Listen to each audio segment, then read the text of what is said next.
Hey guys, welcome to today's Take 5. We're continuing to look at the book of Ecclesiastes together. Today we're in chapter 6, and this is a really interesting point, and probably there's a point in this verse that stuck out to me more so than any other verse in Ecclesiastes, which is not what I expected. And again, the narrative is this kind of story of taking it all in, taking life in, trying to enjoy life.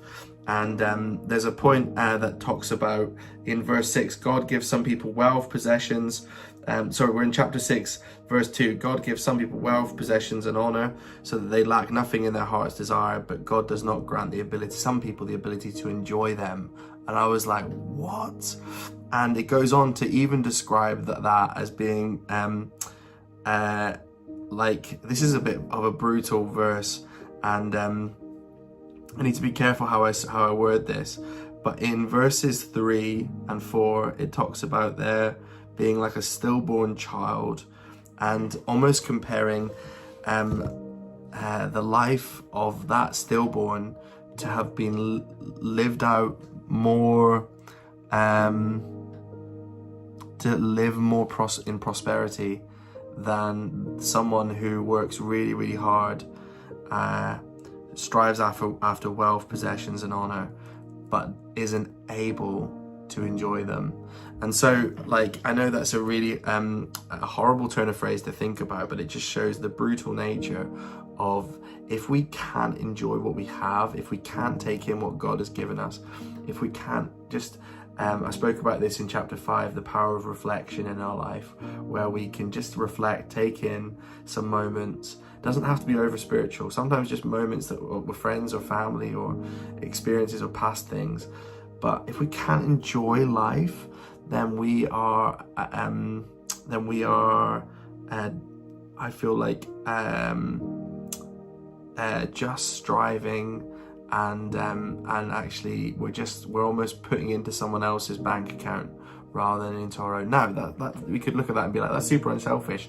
It's good to just give to others, but there is something, I do really believe that God wants us to take some time to remember some things. He wants us to take some time to act in a way that is able to enjoy the things that we do have.